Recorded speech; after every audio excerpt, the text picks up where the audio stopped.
Juriscast, o seu podcast jurídico. Olá, meus amigos advogados e minhas amigas advogadas, sejam muito bem-vindos ao episódio 135 do Juriscast, o seu podcast jurídico.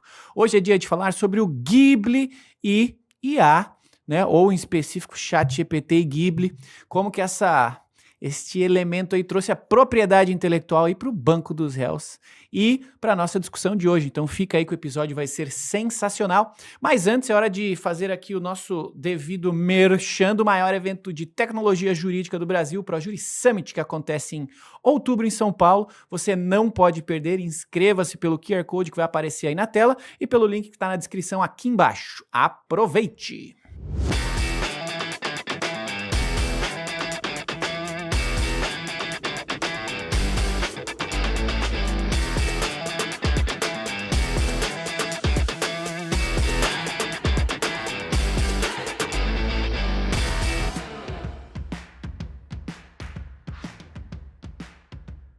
É isso aí, meus amigos. Ghibli e IA.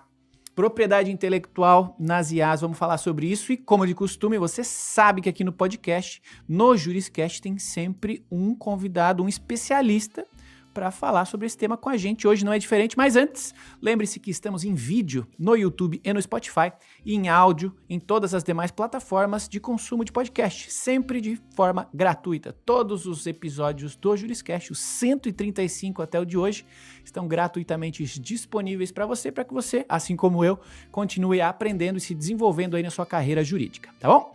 Bom, hoje, para falar desse tema com a gente, vai ser o nosso convidado aqui, o doutor Gustavo Fuscaldo. Ele que é advogado com mais de 20 anos de experiência na área civil empresarial, tanto na prática contenciosa quanto no aconselhamento jurídico estratégico. Ele é sócio e conselheiro de empresas e desenvolvedor de negócios inovadores. Também é secretário da Comissão de Direito Empresarial do Instituto dos Advogados Brasileiros, o IAB, pós-graduado em Direito pela Emerge e também pós-graduado em Relações de Consumo pela FGV do Rio de Janeiro. Doutor Gustavo Fuscaldo, seja muito bem-vindo ao episódio 135 do Juriscast. Muito obrigado, Thiago Facchini. É sempre uma alegria poder compartilhar com você esses momentos de troca de informações, atualização sobre tecnologia e inovação. E também estar mais uma vez aqui contigo, tendo a honra de ocupar essa bancada virtual, né? Que alegria, que alegria. Estamos aqui falando do tal do efeito Ghibli, né, do estúdio Ghibli e a sua relação com IAs, porque nas últimas semanas aí as redes sociais foram inundadas por fotos transformadas aí de acordo com o efeito Ghibli aí que o estúdio Ghibli usa em suas obras, né, em seus desenhos, seus filmes e etc. E este tema que envolve aí uma propriedade intelectual, né, envolve o estilo de um artista, envolve o uso do trabalho de outra pessoa, de outra instituição, sendo disseminado, muito compartilhado através do ChatGPT, que inclusive ganhou milhões de usuários novos por conta disso, né? E, poxa, temos que falar do impacto e do aspecto jurídico que certamente está influenciando ambas as empresas, né? Tanto o estúdio quanto a OpenAI. Então, esse negócio da popularização das IAs generativas, em especial o ChatGPT agora, que passou a utilizar o estilo do estúdio Ghibli, tá gerando mais uma polêmica, né, entre várias, sobre a originalidade das peças, dos artistas e os direitos autorais, né? Então, o que você está pensando, vendo e entendendo sobre esse fenômeno, que não é o primeiro, mas acho que foi um dos mais populares, né, que passou a usar o efeito, a imagem, a representação gráfica de uma obra que certamente é proprietária, né? Por que a gente tem que falar sobre isso, em especial no Brasil? Thiago Facchini, excelente pergunta. A questão passa toda, né, pela dinâmica das redes, né? A gente sempre gosta de resgatar um pouco a origem disso tudo, a gente sempre gosta de falar um pouco de história, filosofia, porque isso aí ajuda a gente a melhorar o repertório e conhecer um pouco mais sobre tudo isso que está acontecendo no mundo, acontecendo nas relações interpessoais, né? Então a gente está vivendo hoje esse momento de transição da Web 2 para a Web 3, né? A Web 2 fundada basicamente na dinâmica de redes sociais, a Web 3, né, que a gente, em 2022, no consenso, né, tecnológico, resolveu nominar carinhosamente, né, a Web 3 metaverso, né? E a inteligência artificial é uma das verticais desse universo, ou o metaverso está sendo todo construído, né? E essa dinâmica de usar as redes sociais para compartilhar aquilo que é gerado em inteligência artificial é exatamente uma forma de exemplificar o quão em transição nós estamos. Porque, veja, hoje a universalização se dá da tecnologia pela rede social, que existe o fenômeno que é do efeito viral, né, daquilo que começou pela dinâmica de memes, né, que é a geração de imagens simples, seja por editor de texto, seja por aplicar fotos em contextos específicos, seja por botar legendas específicas em fotos. O que começou nessa brincadeira foi evoluindo. Não sei se você vai lembrar, Faquinha, talvez a pessoa da nossa audiência aí lembre, mas em 2019, salvo engano, 2019, 2020, estava muito na moda um aplicativo russo, que agora até, por sinal, não me recordo o nome, em que você subia a sua foto ali e ele gerava uma imagem sua envelhecida, né? Então, essa dinâmica da rede, né, faz com que essas coisas ganhem mais escala e difundam a cultura de utilização em relação a isso. Foi o que acabou acontecendo. Do universo de pessoas que até então utilizavam a inteligência artificial como uma mera consulta, a exemplo de uma consulta num site de buscas, como o Google, por exemplo, passou a ir para uma outra camada de utilização, que seria comandar via prompt, né, ou seja, ordenar ali por meio de linguagem natural, ou seja, linguagem como nós falamos e nos comunicamos, a desenhar no estilo à moda daquele estúdio, né? Então, acho que essa era a primeira contextualização necessária para a gente começar a amplificar essa questão e entender esses pontos, né? O ponto número 1 é essa questão desse estilo, né, próprio. Tanto é que no prompt que você usa para fazer aquela imagem ali que depois você compartilhou, né, que as pessoas compartilharam nas redes sociais, foi exatamente fazer referência ao estilo, né? Como, por exemplo, há outros estilos, como o estilo dos Simpsons, como de outros desenhos japoneses também, porque são desenhos muito expressivos, né, Faquinha? Então é interessante, né, eu mesmo fiz esse teste, é interessante você ver, às vezes, a sua imagem ou a imagem de pessoas próximas naquele estilo, né? Ou às vezes um contexto de foto de um evento social, ou um evento familiar, ou um evento entre amigos, e ver como é que aquilo ficaria aplicado naquele estilo. E a discussão né, quem é o artista disso no final das contas? Né? A gente vê uma mecânica muito, muito interessante de debate em relação a isso, né? Porque isso gera um tema muito grande. Primeiro aspecto, né, e pergunta filosófica, né? Quem passa a ser o autor disso?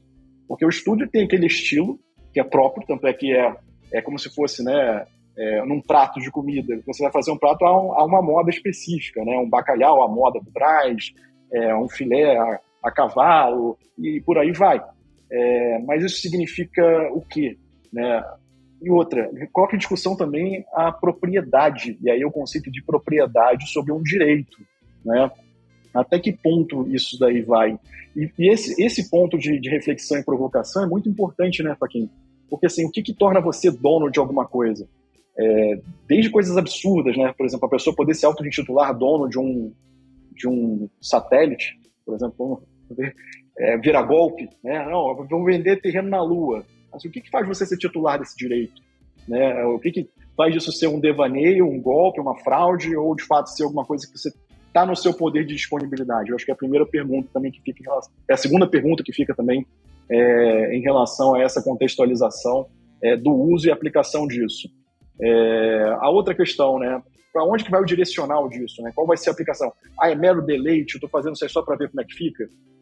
Isso aí gera algum impacto em alguém? Acho que não, né?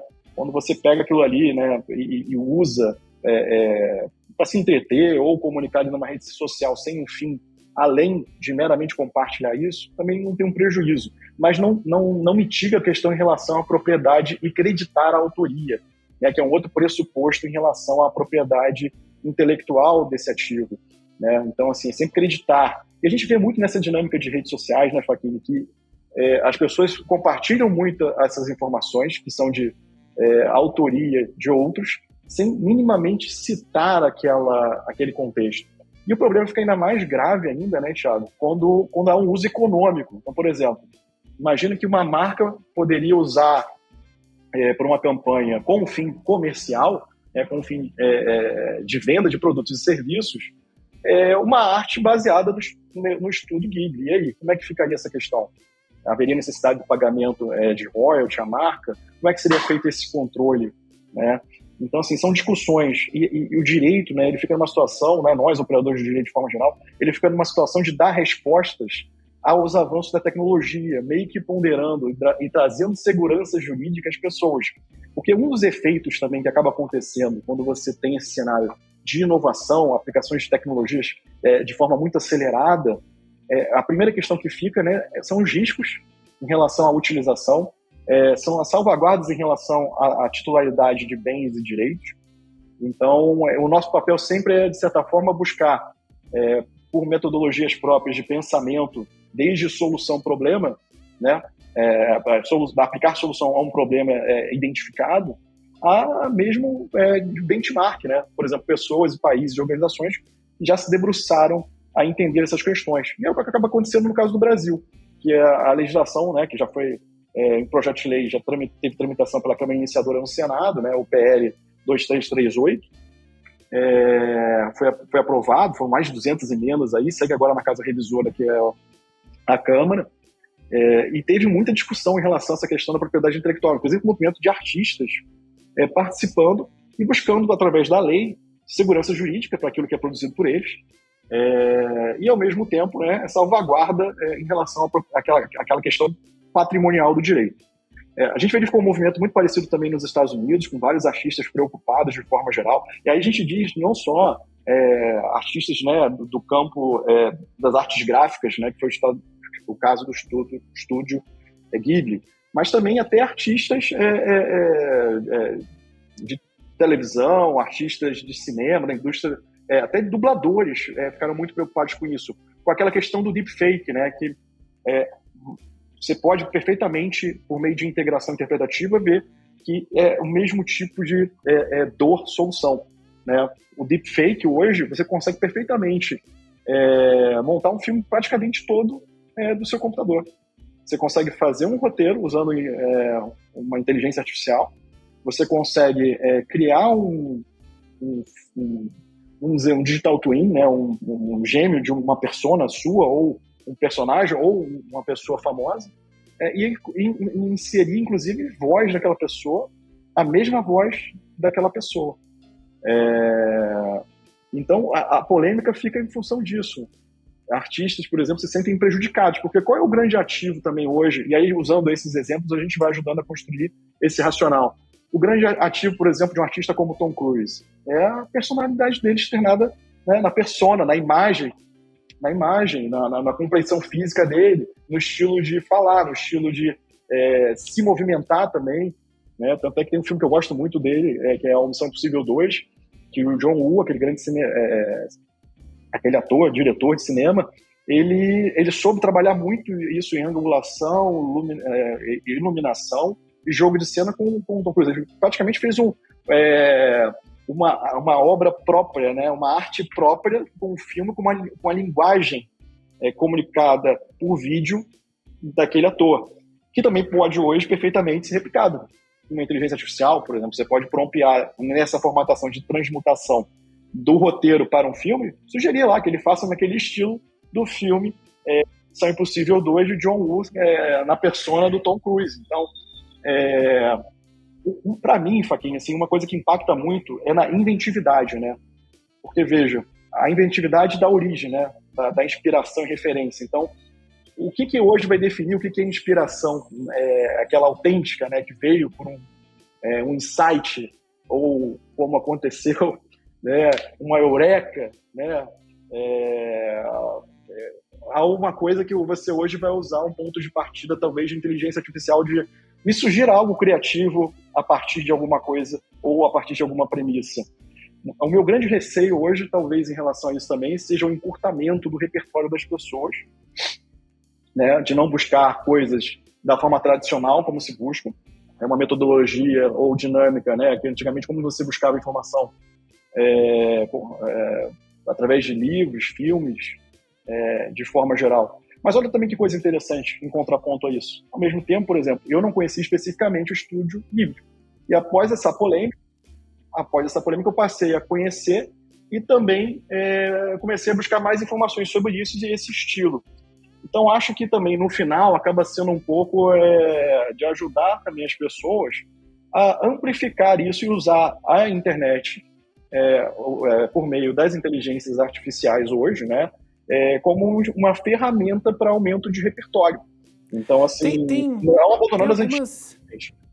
Tem algumas perguntas que são inevitáveis de fazer, e eu concordo que aqui concordo com você que houve aqui provavelmente um benefício econômico para o estúdio, né?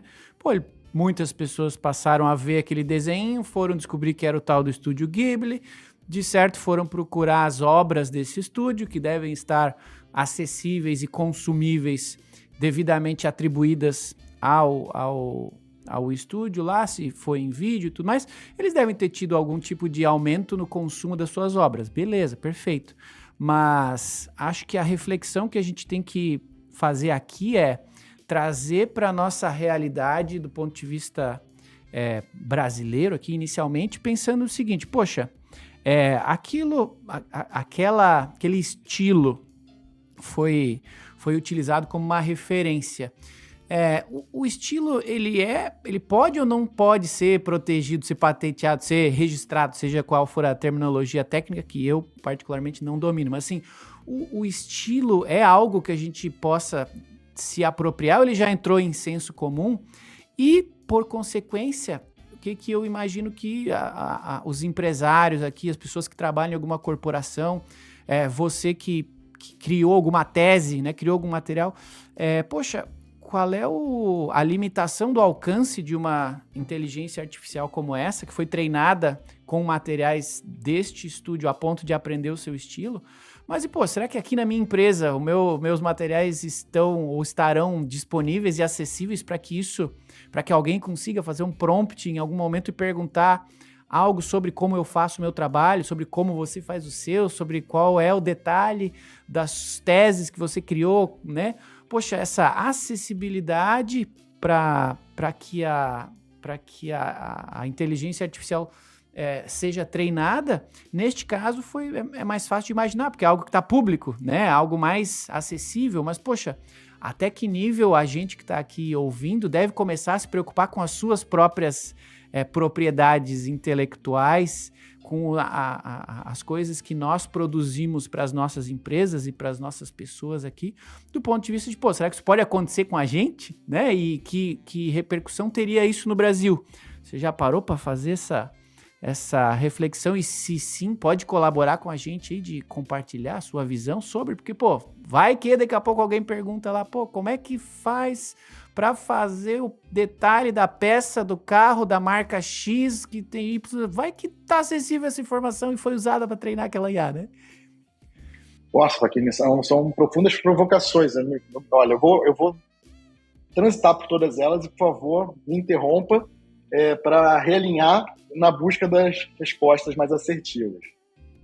Eu acredito que a questão do desenho, né, ele tem a salvaguarda da lei de propriedade autoral. A grande discussão é o estilo sobre o desenho, que vai muito na questão, por exemplo, cada um tem uma forma de comunicar, né? Todo mundo se comunica de uma forma, tanto na forma falada quanto na forma escrita.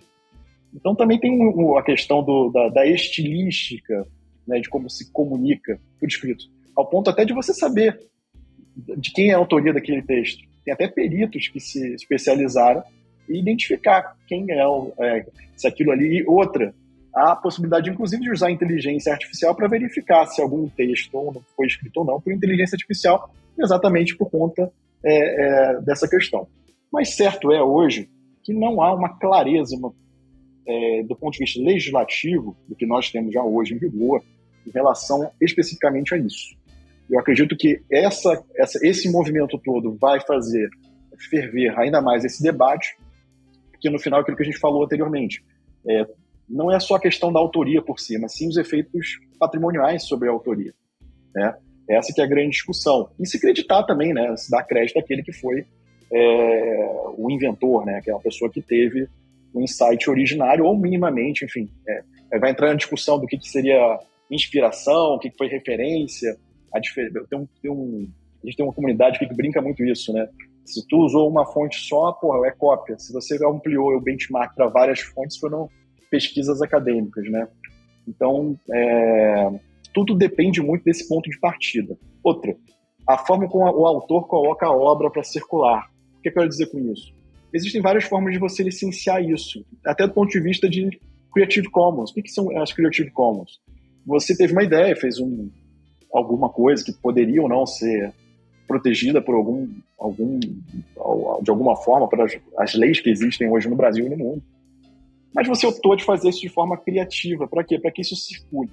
Qual é a regra do Creative Commons? É que você minimamente acredite a autoria.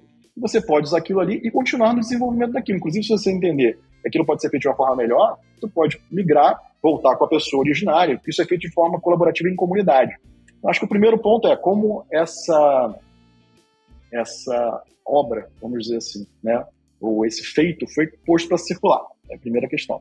A outra questão, em relação às inteligências artificiais, é a base de dados, né?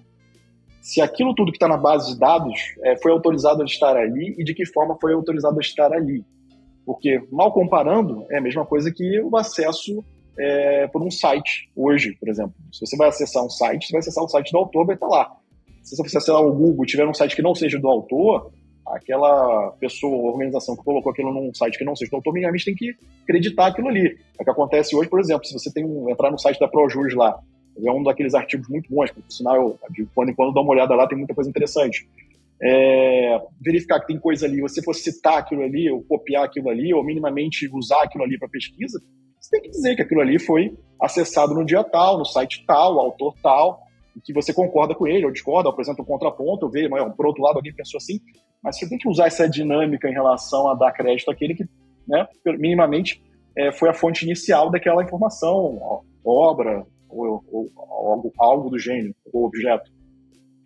Então, esse é um ponto, base de dados em relação à inteligência artificial.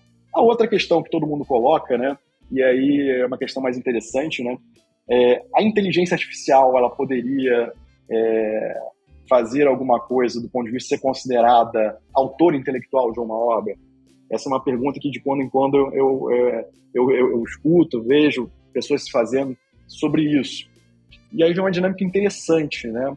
Porque coisa pode ser titular de direito, porque hoje a inteligência artificial, do ponto de vista legal, ela é coisa, né? Ela não é sujeito ativo ou passivo de direitos. Quem seria aquele que desenvolve a coisa, né? O dono, o proprietário da coisa. E aí eu estou importando conceitos de direito civil para responder essa questão. Então, aquela empresa que seria titular daquele direito, da forma concedida ao usuário, utilizar. Esse é um ponto. O outro ponto é aquela empresa titular da coisa, na sua base de dados, ela teve quais tipos de licença para a utilização da base de dados? Então, acho que assim, muito da polêmica está exatamente naquilo que está na base de dados, o que está autorizado ou não a estar na base de dados para uso e qual é o uso disso. Então, por exemplo, quem pode ser responsabilizado por isso no final? No caso, a OpenAI, né, que é a titular do ChatGPT, ela é responsável para o bem e para o mal de tudo aquilo que está naquele produto, que é um produto ofertado para os consumidores de forma geral para utilização.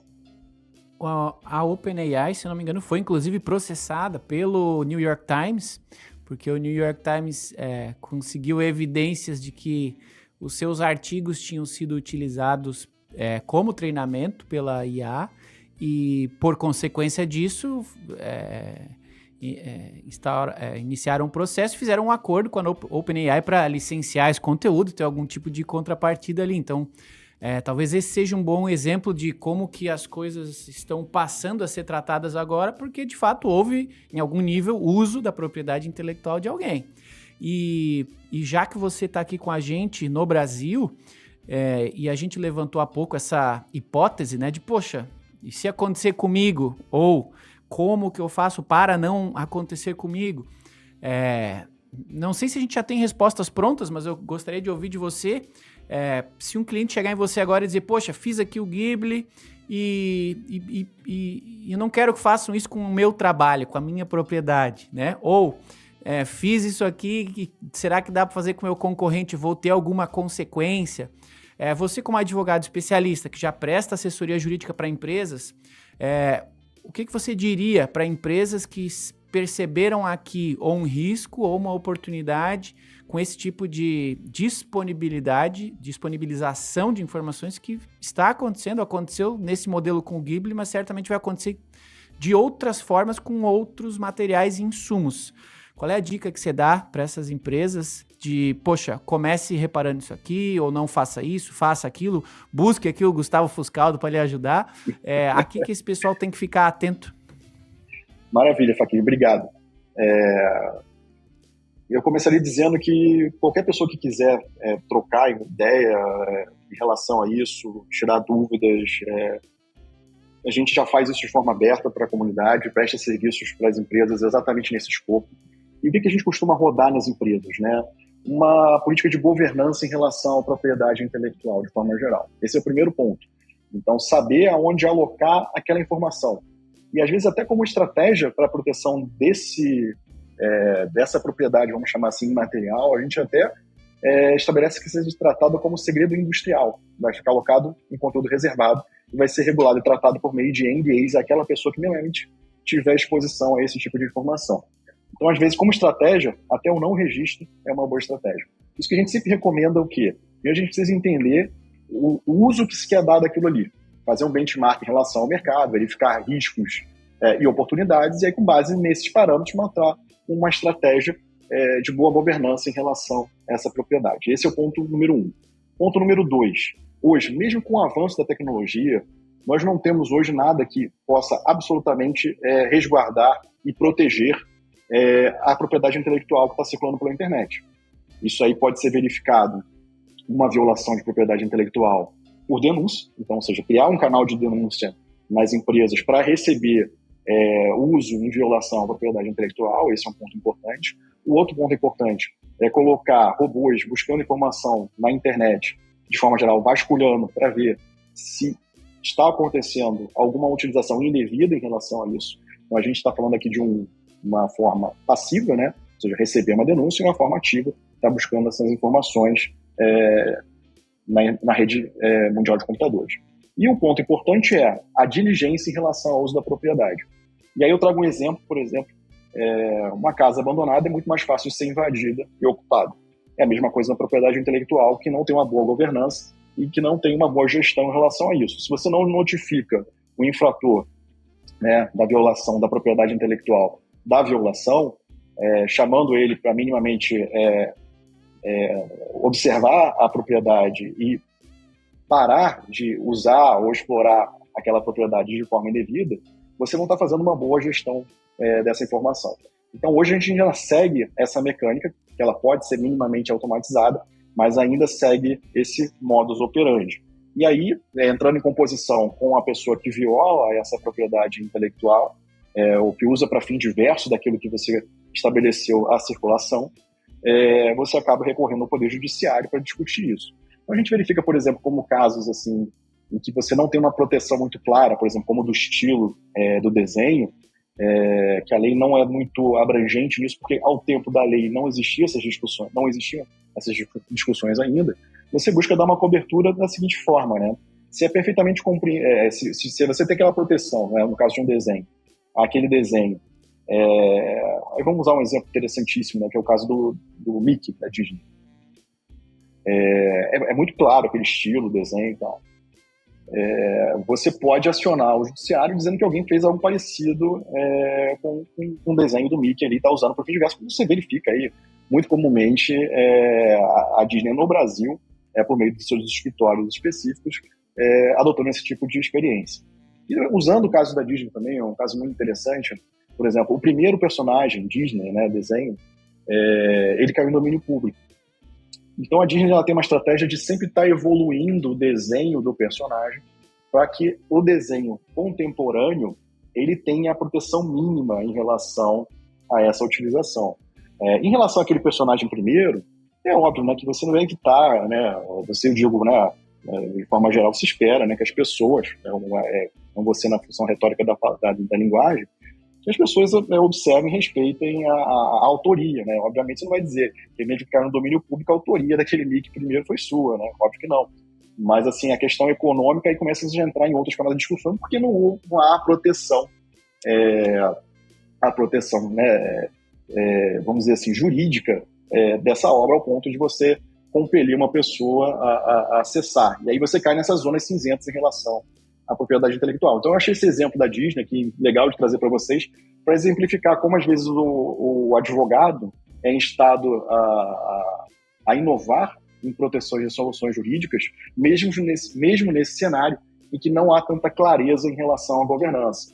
Então, assim, aqui no escritório a gente procura também conciliar algumas proteções e boa governança em relação à propriedade intelectual, compatibilizando aquele mínimo legal que existe hoje no nosso ordenamento no Brasil, com aquilo que os tribunais também já se desafiaram a avaliar, e com base nisso a gente cria um sistema de governança.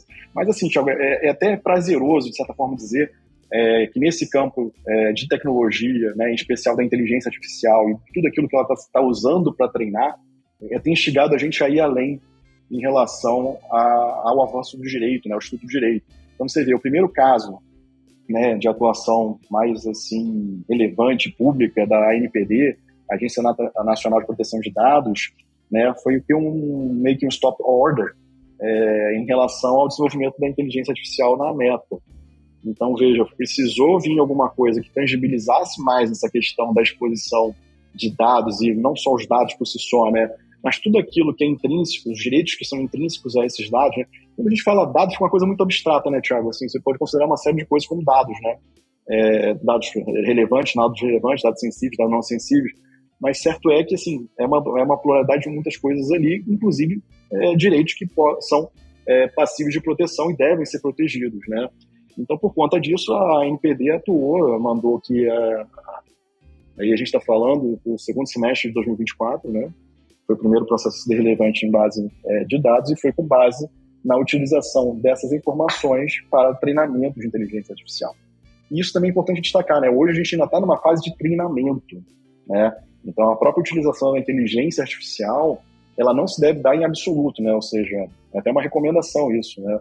Ela tem que ser sempre supervisionada, porque exatamente ela está em fase de treinamento. Então, não faça um prompt aí e espere que ele seja pronto para uso e aplicação. Pelo contrário, use sempre nessa dinâmica de dialética do pensamento, porque, dentre outras coisas, você pode estar ali diante de uma questão de verificação disso, de uma coisa, ou uma marca que é de alto renome, ou um estilo, um desenho que é conhecidamente de alguma pessoa. Você não vai poder dizer que aquilo ali é uma criação sua, autêntica, né? Tem que fazer essa salvaguarda. E da mesma forma os textos, né? Como foi o exemplo que você trouxe em relação à identificação da forma como é escrita e também no conteúdo, porque tem alguns casos também em que algumas notícias é dada exclusividade a um canal operar aquela divulgação de informação, né? Existe essa dinâmica no segmento jornalístico, e com base nisso você consegue entender. É o mesmo racional que no final do dia as autoridades buscam para compreender os vazamentos de informação. Como é que faz essa vasculha, né, se vasculha essa investigação, perfeito, de vazamento? Tem a metodologia própria, e você consegue, a partir de um ponto específico, e fazendo por meio de uma engenharia reversa a concatenação passo a passo de como trafegou aquela informação e chegar pelo menos alguém que de alguma forma concorreu para o resultado do evento danoso em relação ao vazamento de dados, né? Eu tenho me perguntado bastante a respeito dessa caixa preta, que são os insumos utilizados para o treinamento de IAs, porque a gente acabou de descobrir dessa forma que, IAs foram treinadas com dados visuais do Estúdio Ghibli. Então, assim, provavelmente muitos outros dados visuais de propriedade de outras pessoas e empresas também foram. Assim como a notícia que eu citei do New York Times, já tem notícia pública dizendo também que houve uso de treinamento de IAs com o acervo do YouTube, né? Então, o YouTube até mudou os seus termos de uso, criando ali uma autorização de que o vídeo que você, usuário, sobe lá pode ou não, deve ou não ser utilizado como treinamento de IA, porque concluíram que os vídeos e as transições dos vídeos que estão lá no YouTube de forma pública foram utilizados para treinamento também. Então, poxa, a gente nem imaginava, né, que esses elementos que estão disponíveis na internet poderiam estar sendo utilizados para treinar uma ferramenta e que ela tem fundo econômico, né? Com ou sem autorização dessas fontes, do YouTube, do New York Times, até os meus artigos talvez tenham sido utilizados para treinar o ChatGPT, com ou sem a minha autorização já foi. Então é uma caixa preta, a gente não sabe o que foi utilizado e, por consequência, também quais as autorizações foram ou deixaram de ser dadas, mas o fato é que a empresa está tendo vantagem econômica com isso, com base em respostas dadas, com base no conteúdo de outras pessoas. E acho que aqui apareceu mais um caso e acho que é isso que a gente precisa ficar atento. Até você falou e você deu um exemplo sobre criação de conteúdo, IaaS, e acho que a gente já está num momento em que, poxa, já tem notícias públicas disso também, que os desenvolvedores de algumas IaaS já falaram, pô, acabou o conteúdo da internet, né? Acabou o conteúdo público para treinarmos as nossas IaaS. E, pô, qual será o próximo passo, né? As IaaS estão criando conteúdo, publicando na internet, e de repente elas vão estar sendo treinadas com os conteúdos que elas mesmas criaram, e a gente vai entrar num loop de produção e de criação de conhecimento cíclico, que foi criado por uma IA para uma IA, que foi treinada com esse conteúdo, que criou conteúdo. A gente vai entrar num ciclo aqui sim vicioso, né? E provavelmente este efeito Ghibli que apareceu agora não será o último. A gente provavelmente verá outras referências similares, talvez mudando a essência do que foi utilizado, mas o efeito final será o mesmo, conteúdo de alguém sendo utilizado com ou sem autorização. Para a gente seguir a nossa conversa aqui, o tempo sempre voa aqui, é uma dificuldade, sempre voa esse tempo. Você vê que tem aqui alguma oportunidade para advogados, né? Tem bastante gente da audiência aqui que trabalha em escritórios de advocacia e tal, e aqui a gente falou de riscos prioritariamente, falou de direito, direito de propriedade, direito intelectual, e, pô, esse pessoal deve estar pensando, beleza, será que dá para ganhar dinheiro com isso? Né? Ou será que vai dar para ganhar dinheiro no futuro, quando isso aqui, né, quando acontecer algo no futuro?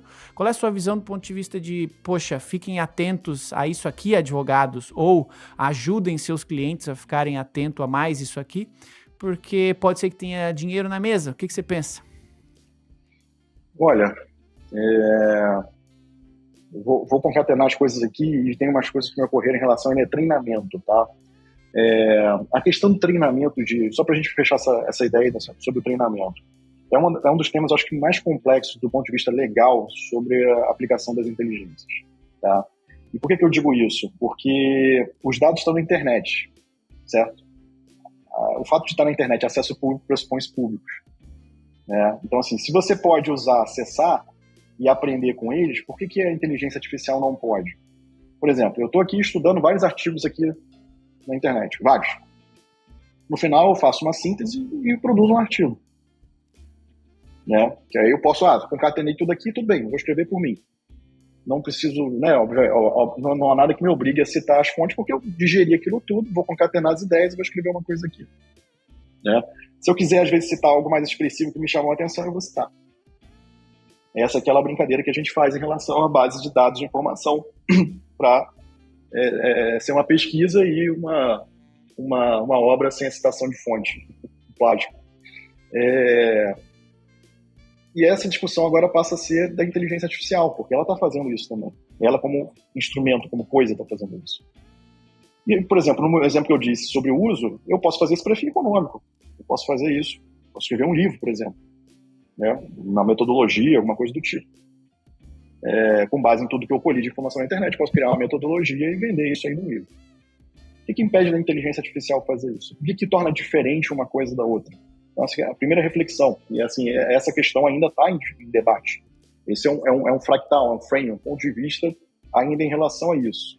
Então, assim, o que vai acontecer no final é criar, eu acho que, um sistema e a gente diz um sistema, é um sistema legal por meio da tecnologia, de talvez você autorizar já os usos ao publicar alguma informação na internet. Por exemplo, um exemplo que eu trago para isso. Quando você vai fazer alguma coisa hoje com inteligência artificial na Meta, no Instagram, você bota lá um rótulo que aquilo ali foi feito com inteligência artificial. Acredito que algo acontecerá no mesmo sentido em relação a dizer se você autoriza que aquilo ali seja utilizado para treinamento de inteligência artificial ou não. Há exemplo, por exemplo, que as próprias plataformas já fizeram, só que fizeram o contrário. Elas já meio que falaram, se você quiser nos termos e usos aqui, a gente colocou que você autoriza a usar para treinamento de IA. Então você vê que a Google integrou o ecossistema dela de soluções de Drive, etc., a treinamento da IA ali que está posta. Uma hora isso tudo vai cruzar de informação, enfim, e a gente talvez nem saiba, ou talvez de alguma forma acabe sabendo o que já está acontecendo, ou, enfim, a gente não tem nem ideia do que de fato está acontecendo ao fundo nessas questões de troca de informações, como por exemplo o Waze, né, que eu sempre citei esse exemplo aí, eu sempre questionei o modelo de monetização do Waze, hoje a gente sabe qual é, né? Ele tem uma base de informação ali de dados que foi usada em troca por meio de consentimento de todos nós, que ali aderimos aos termos de uso da plataforma. Então, eu acredito que para os advogados surjam exatamente soluções que vão além do direito, que sejam da junção do direito com a tecnologia. E muito disso focado em solution by design, ou seja, conglobar junto às tecnologias que estão sendo desenvolvidas. Aí você vai falar assim, mas como que eu aqui, recém-formado, vou atuar no Meta? Não necessariamente na Meta, mas assim, existem várias soluções iniciando agora, por exemplo, via startups em early stage, que estão precisando desse amparo, estão precisando desse suporte legal. Então aqui, por exemplo, no meu escritório, eu estou dentro de um parque de tecnologia, estou dentro do Agrotech Park, aqui em Joinville, e a gente vê muitas das startups hoje se fundando com base em inteligência artificial. E boa parte das dores dela de início de jornada e validação do modelo de negócio são exatamente essas, assim, caramba, que tipo de governança eu faço em relação a esses dados? Qual é a autorização que eu tenho que me cercar em relação a isso? Como é que eu escrevo um termo de uso e aplicação disso? Porque assim, eles não querem errar, mas assim, a indefinição jurídica também coloca todos nós numa zona de um risco muito grande. Então, o papel nosso de advogado vai acabar sendo, diante de um caos e insegurança, dar o mínimo de estabilidade e segurança jurídica para que os negócios aconteçam e proliferem. E por que eu digo isso? Nesse cenário de inteligência artificial, já está se calculando, estimando que o impacto em relação às posições de trabalho será significativo, e a gente verifica isso hoje, de forma geral. Então, se puder dar uma dica para você que está se formando, você que está no mercado, está querendo se recolocar de forma geral, empreender é preciso. E aí, parafraseando Camões, navegar é preciso, no Brasil, no tempo presente, empreender é preciso. Então, hoje, para empreender, enfrentar todos esses desafios tecnológicos sob a óptica jurídica e buscar minimamente dar segurança jurídica a essas informações. Então, assim, se eu puder compartilhar uma percepção e uma dica, a primeira seria aprender a empreender. Segundo, a como ajudar empreendedores nessa jornada de transformação acelerada das relações interpessoais e da economia, a forma de se fazer dinheiro também, né? Legal. Pra gente terminar, ajudou mais ou menos. Você é o nosso filósofo aqui nesse espaço e às vezes você responde, às vezes você gera novas perguntas. Bota mais dúvidas. Faz parte. Conversar com pessoas inteligentes aqui no Juriscast é assim, a gente sempre é obrigado a pensar. Você que está nos assistindo aí, está nos vendo, está nos ouvindo, talvez você tenha também se colocado aí num papel de ouvinte pensador, porque saem daqui várias reflexões, né? E a maioria da nossa audiência aqui é jurídica e tal, mas eu vou te fazer uma dúvida que talvez quem não entende de direito nunca se pergunte, mas é legal, já que temos um advogado aqui, né? Você pode prestar uma consulta pra gente. O pessoal que tá nos assistindo aqui, que viu o Ghibli, foi lá, fez a sua imagem no ChatGPT com o Ghibli, usou aí sem querer a propriedade intelectual do artista, fez a sua fotinho, publicou lá na sua rede social, fez um videozinho com aquela foto com o mesmo estilo, parari parará. Se alguém tiver que se preocupar, quem é? Sou eu que fiz a foto no ChatGPT, é a OpenAI, ou aqui no Brasil ninguém precisa se preocupar com isso, porque tá tudo desregulado por enquanto. Olha, eu acredito que quem fez o uso para lazer, entretenimento, para fim social, e fez a ressalva lá em relação à origem, né? Por exemplo, aderir à trend do GPT, do estúdio e tal, acho que ok, né? Você acreditou, tá na regra do jogo, aí eu acho que talvez seja um problema maior, porque você parte do pressuposto que se está na estrutura do chat GPT, ele minimamente tem autorização para fazer aquilo daquela forma, se está cedido para você a título gratuito, você está achando que está naquele fluxo de coisas, né? Acho que a preocupação talvez venha a ficar, né, agora, depois de que se tornou claro que há um problema em relação à governança, para quem fizer daqui para frente com efeito econômico, né? Porque antes você também não tinha dimensão em relação a isso. Por exemplo, se você, empresa, está no plano pago ali, em termos de uso, você está acreditando que aquilo ali está dentro do permitido, estabelecido. Agora, daqui para frente, né, aí de novo, é aquela questão da governança em relação a isso, né? Na hora que se torna público, que não há autorização para aquilo ali, e que ainda não se chegou no acordo, eu optaria em seguir um outro caminho. E aí, se você tiver dúvida aí também em relação a isso, você manda uma mensagem para mim aqui, a gente vai deixar em algum lugar os contatos e a gente troca uma ideia sobre isso. Se a OpenAI fosse brasileira, isso aqui tudo tivesse acontecido e você fosse o advogado deles, o que você ia dizer nesse momento? Olha, eu acredito que talvez um review ali, um deep dive em relação a como está a curadoria dos conteúdos em treinamento seria importantíssimo. Porque se você for notar aquilo que está se construindo no plano, vamos chamar de forma universal, entre os países de forma geral, e no Brasil também está adotando isso, o princípio da transparência em relação ao desenvolvimento e aplicação da inteligência artificial é importantíssimo. Aí, a trava que ocorre para isso, né, Thiago, é a questão do segredo industrial daquele que está desenvolvendo. E veja, em relação à programação, né, da inteligência, do agente, você tem essa questão da proteção. Agora, porque também é uma propriedade intelectual da empresa que desenvolve. Mas em relação à base de dados, aí eu já acho que já fica um pouco mais difícil esse argumento prevalecer. Porque tu vai ter que ter minimamente, tudo bem, tu não vai abrir essas informações para o mercado para dizer, mas talvez tenha que ter alguma auditoria que ateste que visitou aquela base de dados e que aquela base de dados está em conformidade ao marco geral que está se constituindo no mundo de forma geral.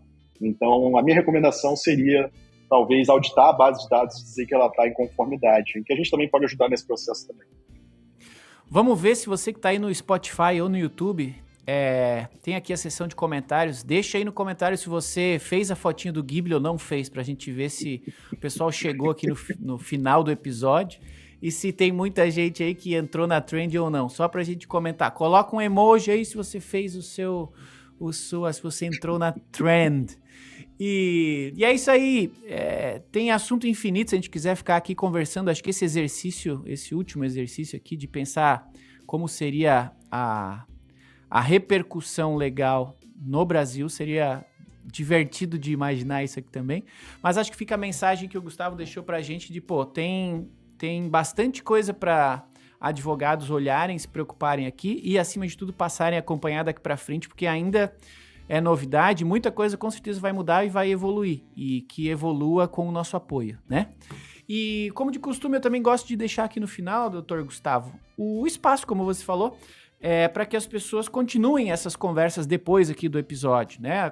A ideia, às vezes, surge aqui, ou o pessoal está ouvindo o episódio aí no carro, indo para casa, no trânsito, e vai ter uma ideia, vai ter uma dúvida, vai ter uma pergunta, vai querer perguntar para você. Então, como é que essa conversa continua depois aqui do episódio? Quais são as melhores formas de encontrar aí o Dr. Gustavo Fuscaldo? Tá. Como você me conhece, antes de eu apresentar, né, os canais para a comunicação, eu queria deixar uma reflexão aqui, que é a seguinte: não queira entender, compreender e perceber esse mundo de hoje com os olhos de sempre. Talvez você tenha que colocar um óculos para enxergar sobre uma nova óptica tudo isso que está acontecendo. Então, o que eu quero dizer com isso? Que as soluções do passado não talvez sejam as mesmas soluções necessárias para se utilizar no presente. Talvez nós, advogados, nós, operadores do direito, tenhamos que construir novas soluções. Então, esse é que é o grande desafio lançado para todos nós. Tá? Dito isso, querendo conversar sobre isso, além disso, meu canal de contato é no Instagram, @Gustavo Fuscaldo, e no LinkedIn, Gustavo Fuscaldo. Eu estou aberto a conversar com você, a gente trocar umas ideias, verificar a possibilidade de aplicação, atuação, conformidade. o canal está aberto para todos vocês que querem avançar, entender, compreender e resolver questões em relação a isso. É isso aí. Advogados, advogadas, espero que vocês tenham se divertido tanto quanto eu, aprendido tanto quanto eu com o Dr. Gustavo Fuscaldo. Gustavo, muito obrigado pela presença aqui, pela gentileza de ceder o seu tempo, o seu espaço e o seu conhecimento para discutir com a gente. Obrigado, Facchini. A gente segue aqui à disposição de todos vocês. Maravilha. Obrigado mais uma vez, você aí que gosta do Juriscast, dá uma procurada aqui nos nossos agora 135 episódios. Tem mais episódio aqui com o Dr. Gustavo, falando sobre outros temas que ele é especialista mais anteriormente. Então, se você gostou desse episódio de hoje, pode procurar que tem bastante episódios ainda atuais, tá? Tem temáticas que só encontra aqui no Juriscast, então procura que você vai aprender bastante conosco. Obrigado então novamente, Gustavo, pela gentileza de estar aqui conosco, e obrigado a você aí que nos acompanha nos episódios do Juriscast, você que compartilha esse episódio com seus colegas e você que toda quinta-feira está aí assistindo, ouvindo e comentando nos novos episódios do Juriscast que a gente faz com muito carinho para vocês, tá bom? Obrigado então a cada um de vocês que nos acompanhou até o final deste episódio do Juriscast. Nos vemos na quinta-feira que vem no mais novo episódio do Juriscast, o seu podcast jurídico. Até lá e tchau! Você ouviu o Juriscast, produção e oferecimento ProJuris, plataforma de inteligência legal, líder no desenvolvimento de software para departamentos jurídicos e escritórios de advocacia. Conheça mais em projuris.com.br.